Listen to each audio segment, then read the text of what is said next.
Assalamualaikum warahmatullahi wabarakatuh. Salam jumpa pemirsa. Berjumpa kembali di Agropolitan News. Edisi hari ini, selain dua berita tadi, kami juga akan menyajikan beragam berita terkini dan menarik lainnya dari wilayah Malang Raya. Bersama saya Yuni Budi Almeren. Berikut Agropolitan News selengkapnya untuk Anda.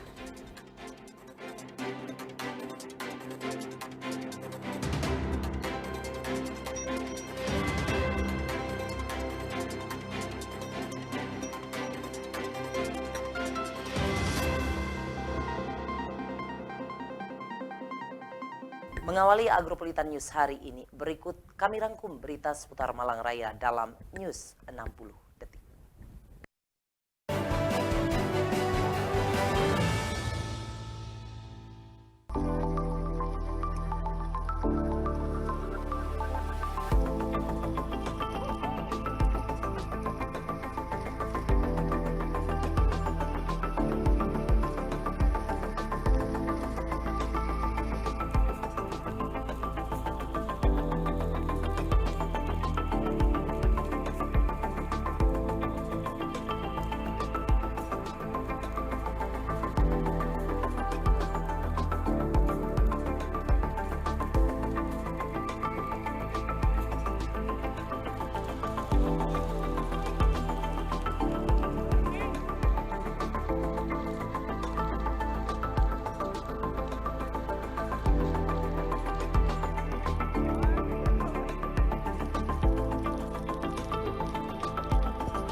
Kebakaran hutan dan lahan hingga saat ini masih terjadi di Gunung Arjuno. Kebakaran meluas mulai dari Malang, Pasuruan hingga Kota Batu, sehingga kondisi medan dan cuaca menjadi kendala petugas gabungan dalam memadamkan api. Sementara kondisi seperti ini di koordinat ini, entah ini blok berapa, masih membara. Musim kemarau panjang, kebakaran hutan Gunung Arjuno semakin meluas hingga ke wilayah Kota Batu. Untuk antisipasi bertambah meluasnya, petugas gabungan dari berbagai unsur diterjunkan untuk melakukan pemadaman. Pemadaman kebakaran hutan Gunung Arjuno di wilayah Kota Batu dilakukan dengan menggunakan bom air dari udara. Tidak hanya dari udara, pemadaman kebakaran hutan Gunung Arjuno yang kini luasnya mencapai ribuan hektar juga dilakukan secara manual dengan mengkepiok menggunakan dahan pohon dan melakukan penyekatan agar api tidak meluas. Selain itu, untuk mengetahui titik kebakaran, petugas gabungan juga melakukan penyisiran di kawasan hutan Gunung Arjuno. Alhasil dari penyisiran, petugas gabungan menemukan titik api kebakaran di Curah Keluntung. Para petugas gabungan berharap upaya pemadaman kebakaran hutan Gunung Arjuno segera padam dan tidak bertambah meluas. Dari Kota Batu, Yan ATV melaporkan.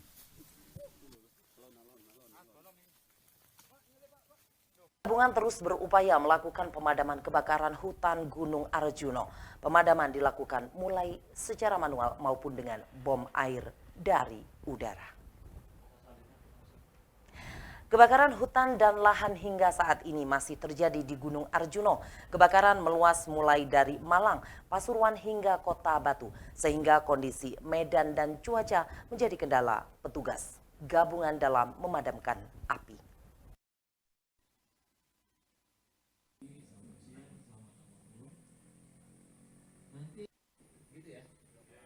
Selain Pasuruan dan Kabupaten Malang, kebakaran hutan dan lahan di Gunung Arjuno ini juga masuk dalam wilayah Kota Batu.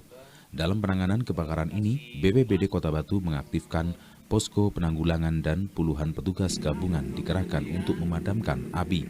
Sekitar 70 personel gabungan dari BPBD, TNI, Polri, dan sejumlah relawan dikerahkan untuk memadamkan api yang membakar hutan dan lahan di Gunung Arjuno. Dari video yang direkam oleh petugas, nampak sejumlah petugas dan relawan berjibaku memadamkan api yang membakar semak dan ilalang di Gunung Arjuno. Tak hanya siang hari, pemadaman juga dilakukan hingga malam hari.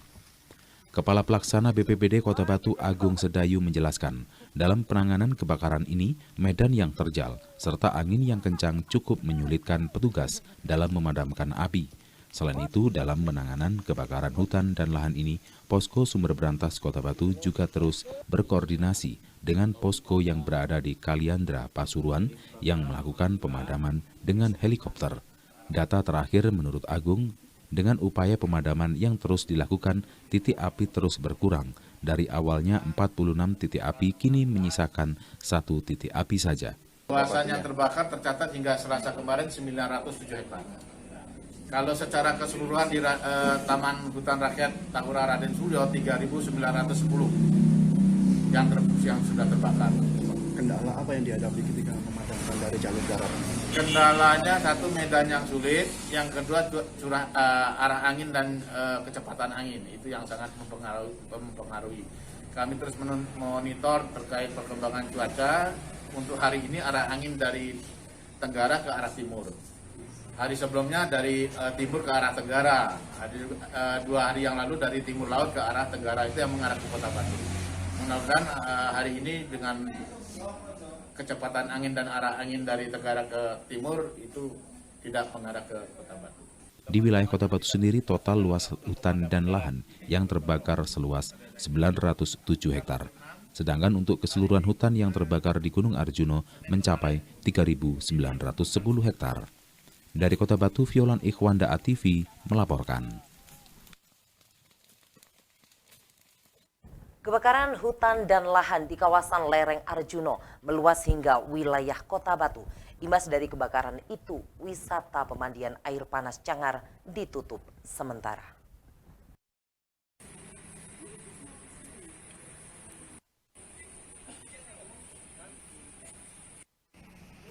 Pengelola Taman Hutan Rakyat Raden Suryo Tahura Raden Suryo memutuskan menutup semua akses wisata alam di wilayah Gunung Arjuno Welirang sampai waktu yang tidak ditentukan. Hal itu merupakan dampak dari kebakaran hutan di Gunung Arjuno yang terus meluas. Wisata alam yang dimaksud salah satunya adalah kompleks pemandian air panas Cangar.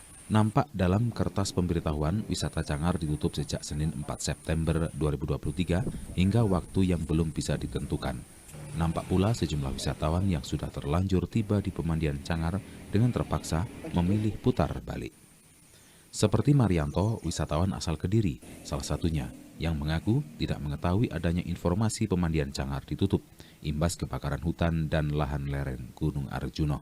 Ia bersama keluarga akhirnya memilih untuk berwisata di tempat lainnya. Bencana alam kebakaran makanya ditutup. Jadi belum tentu kapan dibukanya sampai selesai aman dalam kebakarannya itu. Dari mana Pak tadi? Kediri. Dari Kediri. Ya. Lihatnya memang mau ke Cangar ini Pak ya? Iya. Tapi baru tahu ketika di sini Pak ya? Iya, karena nggak ngelihat di di YouTube kan. Sementara itu, terkait penutupan itu, Kepala Resort Pengelolaan Hutan RPH Tahura Raden Suryo, Wilayah Kerja 4 Batu, Khoir Maulana menjelaskan bahwa hal ini dikarenakan kebakaran hutan dan lahan sudah mencapai kawasan Cangar. Sehingga dikhawatirkan abu dari kebakaran itu membahayakan pengunjung dan wisatawan. Ia juga menyampaikan bahwa penutupan yang dilakukan tidak hanya pemandian air panas Cangar, melainkan seluruh wisata alam yang berada di area pengelolaan Tahura Raden Suryo, seperti pendakian Gunung Arjuno Welirang, pendakian Gunung Pundak, pendakian Bukit Watu Jengger, Bukit Semar, dan Bukit Cendono. Untuk pendakian sama objek wisata Cangar yang ditutup, memang kebakaran sekarang terjadi, memang kebakaran yang paling hebat, hampir sama dengan tahun 97. Nah itu kebakaran, kenapa kok di wisata sama pendakian ditutup? jalur-jalur yang di pendakian maupun wisata itu terbakar. Makanya kita untuk mengamankan wisata atau pendaki, makanya harus kita tutup. Itu sampai kapan? Kemungkinan sampai karhutlah selesai. Tidak tahu apa ketentuannya sampai kapan. Mungkin seperti itu. Memang seberapa berimbas sih Pak kebakaran ini dengan jalur-jalur wisata itu, jalur pendakian juga? Jelasnya berimbas di jalur-jalur pendakian sudah terbakar.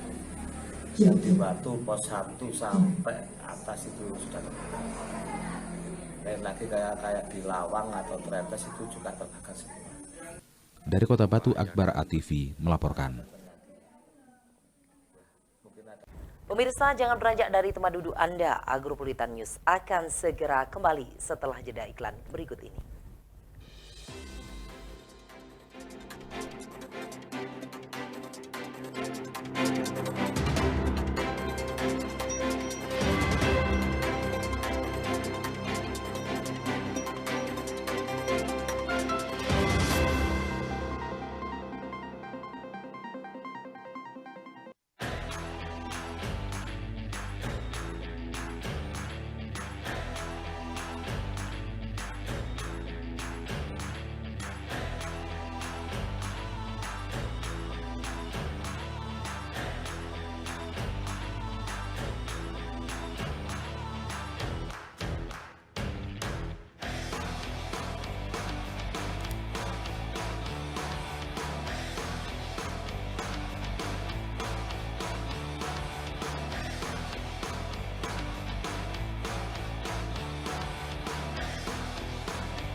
Salam olahraga.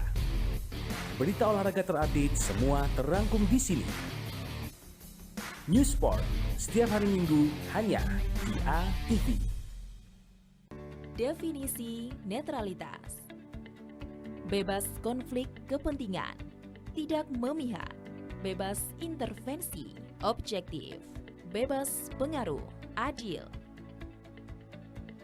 Jaga netralitas ASN dalam pemilu 2024. Iklan layanan ini dipersembahkan oleh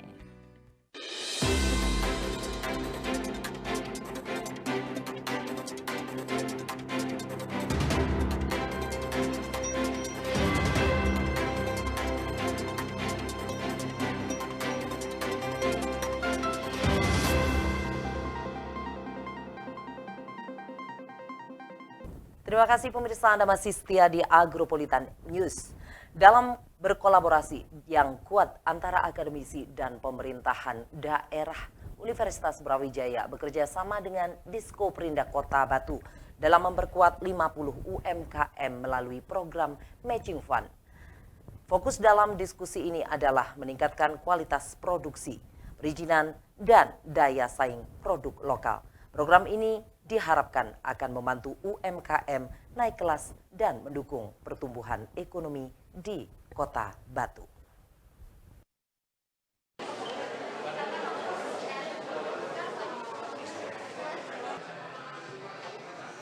Dalam upaya untuk meningkatkan daya saing usaha mikro kecil dan menengah atau UMKM di Kota Batu, Universitas Brawijaya melalui Fakultas Teknologi Pertanian menjalankan program Matching Fund yang menghubungkan dunia akademisi dengan pemerintah daerah serta UMKM.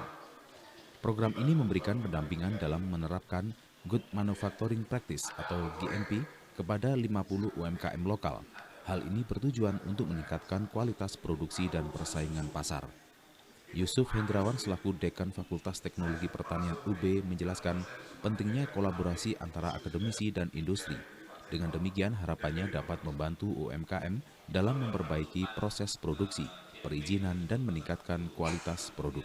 Ini sebenarnya kan program Matching Fund. Nah, Matching Fund itu bagaimana institusi akademisi itu bisa match dengan mitra. Mitra itu bisa berupa pemerintah daerah, UMKM, dan lain sebagainya. Nah, alhamdulillah Fakultas Teknologi Pertanian UB kan kita yang terbanyak mendapatkan Matching Fund. Nah, salah satunya adalah di sini adalah untuk pendampingan GMP. GMP itu adalah Good Manufacturing Practice untuk 50 UMKM yang ada di Kota Batu. Nah, ini menindaklanjuti kerjasama Mancing Pan kita dengan Dinas Koperasi Perindustrian Perdagangan Kota Batu yang tahun lalu kita sudah sukses dengan pengembangan turis drying product. Nah, sekarang kita lanjutkan dengan pendampingan GMP. Kerjasama ini merupakan hasil dari program Matching Fund yang dilakukan Dinas Koperasi Usaha Mikro Kecil dan Menengah Diskoperindak Kota Batu. Kepala Diskoperindak Kota Batu Eko Suhartono memberikan apresiasi atas peran UB dalam mendukung penguatan UMKM di wilayahnya, di mana kemitraan ini sangat berarti karena pemerintah juga membutuhkan pemikiran dari kalangan akademisi untuk memastikan UMKM memiliki sertifikat perizinan yang lengkap dan memahami prosedur yang benar. Yang jelas, saya mengucapkan terima kasih kepada Brawijaya yang selama ini sudah membantu dalam konteks penguatan UMKM. Kemarin kita sudah arahnya bagaimana produk-produk turunan dari hortikultura itu bisa menjadi sesuatu yang bisa diproduksi oleh teman-teman UMKM. Yang paling penting adalah kemitraannya. Ya, kami membutuhkan pemikiran-pemikiran dari kalangan akademisi. Yang jelas namanya kemitraan itu kan ya jelas saling mengisi gitu ya. Dan hari ini kita lihat di sini hadir di tengah-tengah kita yang pertama dari Pak Dekan, Profesor Yusuf, berikutnya dari Bapak Ibu dosen, dan yang paling penting lagi juga ada privat sektor yang tadi dihadirkan dari Air Mancur. Artinya begini loh, teman-teman UMKM itu sudah biasa memproduksi, tapi kadang-kadang mereka terlena dengan produksinya. Dia lupa bahwa sertifikat, perizinan dan sebagainya itu juga membantu dalam konteks daya saing mereka. Karena semakin banyak konteks perizinan yang dimiliki, maka pengakuan terhadap semua pihak terhadap produknya itu tinggi. Kemitraan yang kuat antara Universitas Brawijaya dan pemerintah Kota Batu ini diharapkan dapat memberikan dorongan positif bagi UMKM lokal dalam menghadapi persaingan yang semakin ketat. Dengan meningkatnya kualitas produksi dan pengakuan terhadap produk mereka, UMKM Kota Batu diharapkan akan semakin sukses dan berkontribusi pada pertumbuhan ekonomi lokal. Dari Kota Batu, Vicky ATV melaporkan. Warga satu kampung di Jalan Muharto Gang 8 Kota Malang menggelar Pesta Rakyat dan Gebiar Seni Budaya Tahunan Kuto Bedah 2023 mengusung konsep Muharto Tempo Dulu. Warga menghias kampung dengan nuansa jadul di masa kolonial Belanda. Liputannya untuk Anda.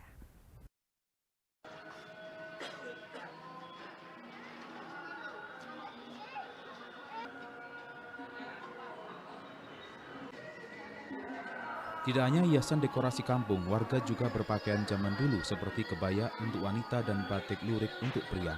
Semakin meriah dengan aneka jajanan tradisional yang kini susah didapat seperti jenang, tewol, cenil, jipang, dan masih banyak lagi. Pengunjung yang datang ke acara ini mengaku senang bisa menikmati suasana Malang di masa lalu. Selain edukasi, juga cara asik belajar sejarah. Banyak makanan jadul seru, karena kan makanan jadul memang sulit dicari pada zaman-zaman sekarang kan ya. Jadi intinya di sini yang jual memang jadul semua, terus gampang dicari, harga murah meriah, terus ya nggak lepas dari kantong gitu. Muharto Tempo Dulu merupakan event rutin tahunan di kampung tersebut. Tahun ini sengaja digelar untuk memeriahkan HUT RI dan edukasi sejarah generasi muda. Niat saya sih biar warga di sini bisa mengingat sejarah-sejarah nenek-nenek yang kita dahulu, terutama pahlawan-pahlawan yang berperang untuk perjuangan kita. Ya ini ya pokoknya zaman dulu kayak ibaratnya kita pakai baju-baju adat. Kalau yang jual-jual di lapak-lapak itu harus wajib pakai baju adat, kayak pokoknya agak Jawa. Semakin malam acara dimeriahkan dengan pagelaran seni budaya, sendra, tari, dan jaranan dari warga setempat. Seluruh pengunjung ikut larut dalam pertunjukan. Acara ditutup dengan gelaran aksi teatrikal perjuangan pahlawan Trip untuk kembali mempertahankan kedaulatan Negara Kesatuan Republik Indonesia. Sangat seru karena diwarnai aksi tembak-menembak dan senapan. Diharapkan dengan adanya pertunjukan kali ini mampu menjadi hiburan warga yang edukatif, sekaligus sarana belajar sejarah yang seru untuk anak-anak. Pertama, kita untuk awal ini sudah ketiga kalinya ya. Memang kalau awal sih kita memang agak kesulitan, tapi karena berjalannya waktu kita sering mengadakan sampai ketiga kali ini, ya alhamdulillah warga bisa menerima. Terus yang sementara ini memang untuk awal biasanya malam, mulai jam 3 sore sampai jam 10 malam. Mungkin hari selanjutnya bisa siang. Cuma 2 minggu. Perbedaannya ini digelar kalau untuk saat ini ada tambahan campur sari dan jajanan kuliner yang kita seleksi. Harapannya ya lebih baik ya dari yang kemarin, terus bisa meningkatkan untuk para pemuda itu bisa mengenang apa ya tempo dulunya itu. Dari Kota Malang, Akbar Atifi melaporkan.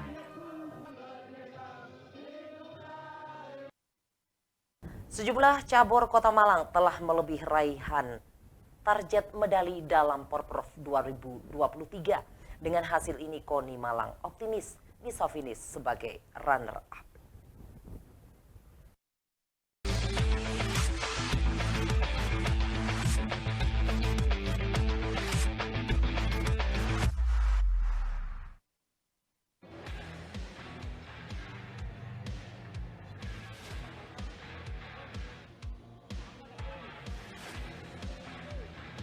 Raihan medali tim Kota Malang telah melebihi target KONI tahun ini, seperti dalam cabur basket, taekwondo, dan berkuda.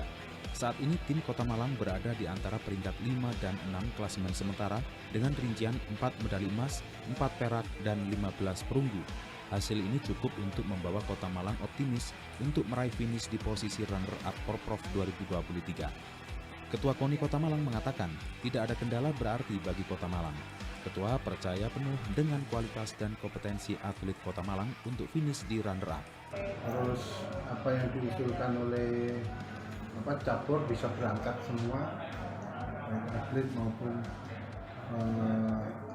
pelatih ya, bisa berangkat semua. Kekuatan kalau di militer itu dibilang 5-5 ya, sudah optimal semua, dan so far dari cabur yang melakukan pertandingan pendahuluan itu semua capaiannya melebihi dari target KONI Kota Malang. Kota Malang berangkat dengan 674 atlet dari 49 cabur se-Kota Malang. Kota Malang optimis mampu meraih 70 medali emas, 50 medali perak, dan 50 perunggu. Dari Kota Malang, Dion Arista Atifi melaporkan.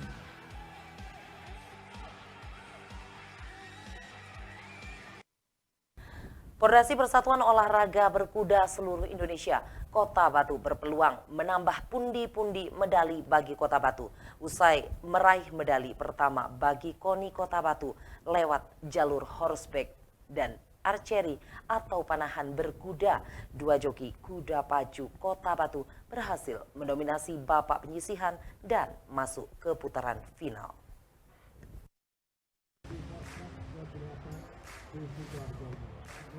Pordasi Persatuan Olahraga Berkuda Seluruh Indonesia Kota Batu berpeluang menambah pundi-pundi medali bagi Kota Batu. Usai meraih medali pertama bagi KONI Kota Batu lewat jalur horseback archery atau HBA atau panahan berkuda, 2 joki kuda pacu Kota Batu berhasil mendominasi babak penyisihan dan masuk ke putaran final. 2 joki kuda pacu Kota Batu, M. Panji Saputra dan Bintang Prawira Akbar berjaya di pacuan kuda Pekan Olahraga Provinsi Jawa Timur ke-8 tahun 2023. Dalam penyisihan kuda pacu di lapangan Pasmar 2 Sidoarjo, kedua masuk final kelas G, H, dan I. Di kelas G, M. Panji Saputra bersama kudanya Putra Talaut berhasil meraih posisi pertama di kelas I. Panji Saputra bersama kudanya berhasil tampil apik dan melaju mendahului kuda lawan-lawannya dengan selisih jarak yang lumayan jauh. Panji Saputra bersama kudanya Parikesit juga berjaya di kelas I, sedangkan Bintang berjaya di kelas H bersama kudanya Aksabu. Ini tadi nomor 1 isian kelas G. Jarak tempuh 1000 meter. Nama kudanya? Nama kuda Putra Talaut. Dengan pelatih Pak Sutik. Ada berapa kali race tadi, Pak? Ini tadi ada 4 race. 4 race. Terus Ya. jalannya gimana? Ini penyisian. Dapat berapa? Ini tadi dapat urutan nomor 2. Hitungan yang kedua dapat nomor 1. Alhamdulillah, bangga besok bisa terulang lagi seperti ini. Amin.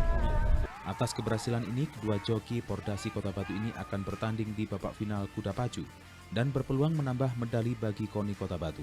Sementara itu, manajer kuda pacu Pordasi berharap atlet peserta berkuda bisa terus prima dan tampil apik. Karena di samping harus menghadapi kendala panasnya cuaca, juga unsur non-teknis yang muncul saat pertandingan. Ini tadi sudah berlangsung kelas G, A, dan I. Semuanya sudah melaksanakan pertandingan dengan baik. Mudah-mudahan besok di final bisa mendapatkan poin emas.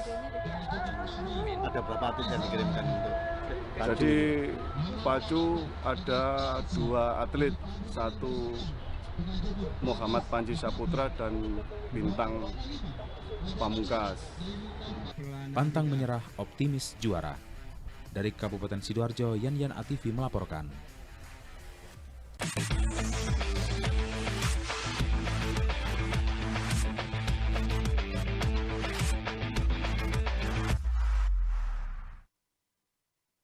Pemirsa, jangan beranjak dari tempat duduk Anda. Agropolitan News akan segera kembali setelah jeda iklan berikut ini.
Selendang Sari, seni pertunjukan, dangdut, dan campur sari.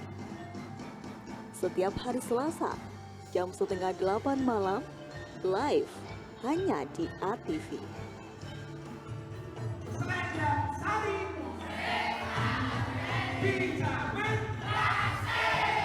Selendang Sari, dansa semasa.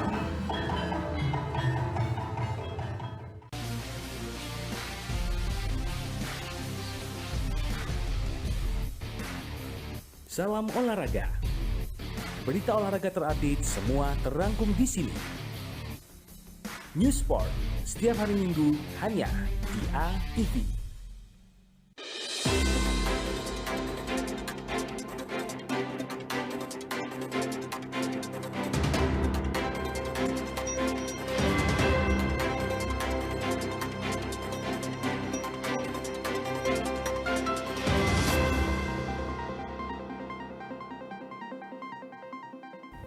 Terima kasih pemirsa, Anda masih setia di Agropolitan News. Usai melakukan serangkaian gelar perkara kasus atas laporan model B dari keluarga korban tragedi Kanjuruhan, Kepolisian Resor Malang memberikan kesimpulan tidak adanya bukti-bukti yang mengarah ke unsur sebagaimana dimaksudkan pasal pembunuhan dan pembunuhan berencana. Liputannya untuk Anda.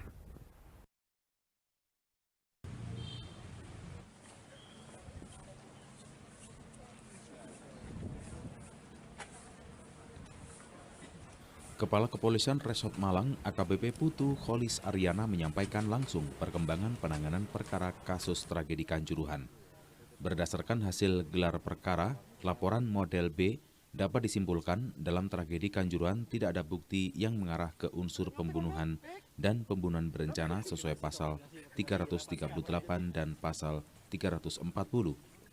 Kapolres Malang menerangkan, perkembangan penyelidikan penanganan perkara Kanjuruhan LP model B dengan pelapor Devi Atok Yulfitri dan Rizal Putra Pratama dilaksanakan pada 1 dan 4 September 2023 yang lalu.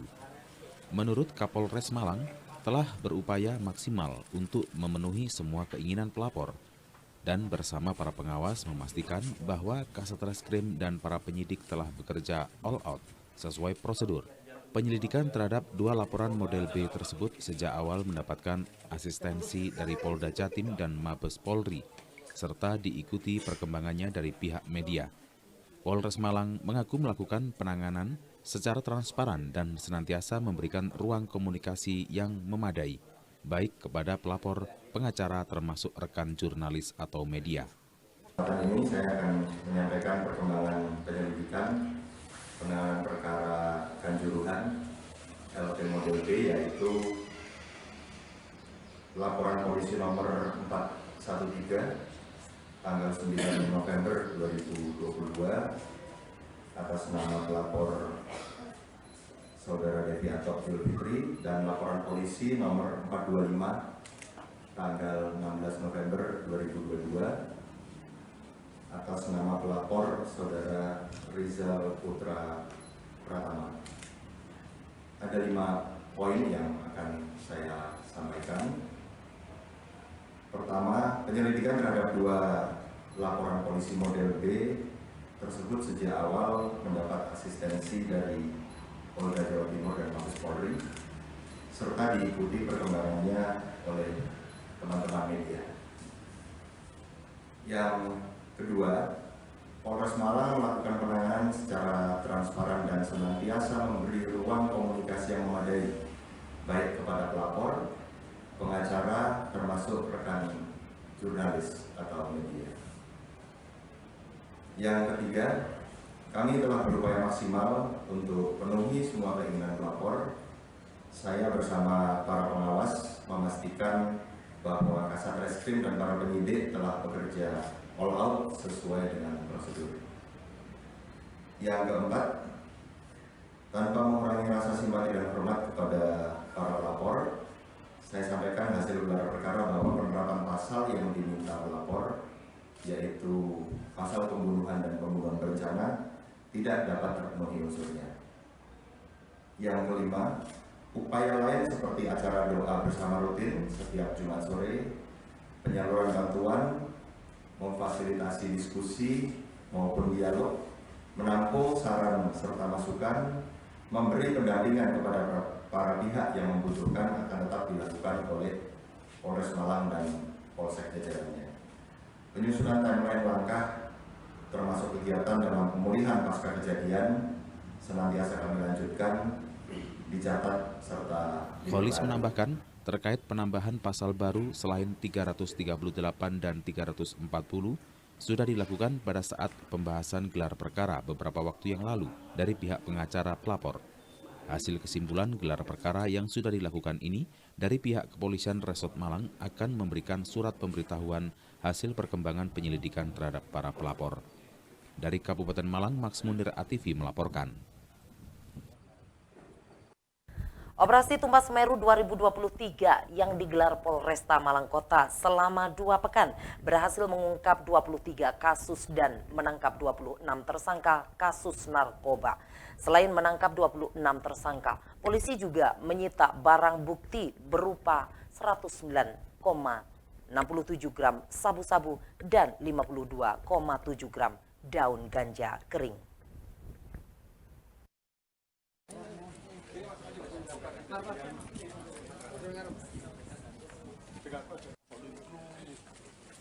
Selama 2 pekan pelaksanaan operasi Tumpah Semeru 2023 yang digelar oleh Polresta Malang Kota, Satres Koba, dan jajaran Polsek setempat, mengungkap 23 kasus dan menangkap 26 tersangka yang merupakan pengedar, kurir hingga pengguna narkoba. Dari 23 kasus narkoba yang diungkap polisi dan menangkap 26 tersangka, polisi juga menyita barang bukti narkoba berupa sabu-sabu sebanyak 109,67 gram dan daun ganja kering sebanyak 523,7 gram. Kapolresta Malang Kota Kombes Pol Budi Hermanto mengatakan, meski banyak kasus narkoba berhasil diungkap, namun pemberantasan narkoba terus digalakkan karena peredaran narkoba di Kota Malang masih masif. Ia juga mengapresiasi masyarakat Kota Malang yang juga turut berperan serta memberantas narkoba, salah satunya dengan memberikan informasi ke polisi jika di wilayahnya ada peredaran narkoba. Atas perbuatan yang dilakukan, ke-26 tersangka akan dikenakan pasal 114 dan 112 tentang narkotika dengan ancaman hukuman hingga 20 tahun penjara. Diungkap sebanyak 22 hasil yang diungkap. Jadi ada non-TO, ini dari Satres Narkoba termasuk Polsek Jajaran. Operasi Tumpas ini seluruhnya berhasil diungkap non-TO 20 kasus, 23 tersangka. Total Operasi Tumpas Semeru 2023 sebanyak 23 kasus. Satres Narkoba berhasil mengungkap 18 kasus dan 20 tersangka. Polsek Klojen masih mengungkap 2 kasus dengan 3 orang tersangka. Lowok Baru 2 kasus dengan 2 orang tersangka. Kedung Kandang 1 kasus dengan 1 orang tersangka. Jadi total tersangka ada 26 orang, terdiri dari 24 orang pria dan 2 orang wanita. Dari Kota Malang, Akbar Atifi melaporkan.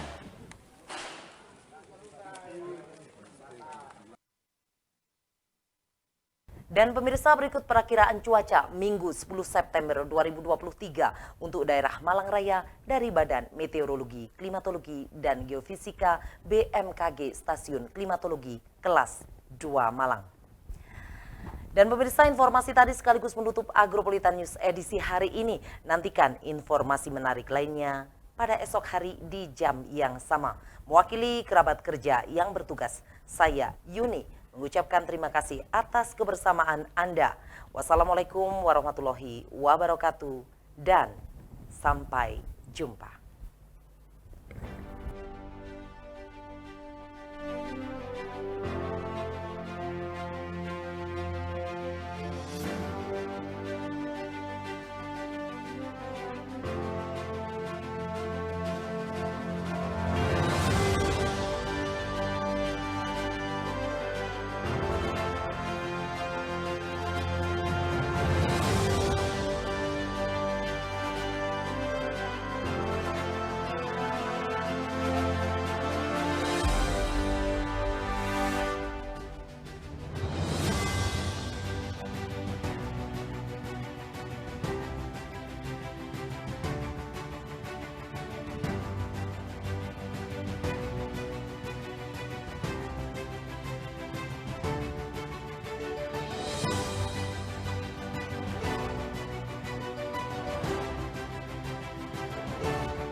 Untuk joki Perlana 3.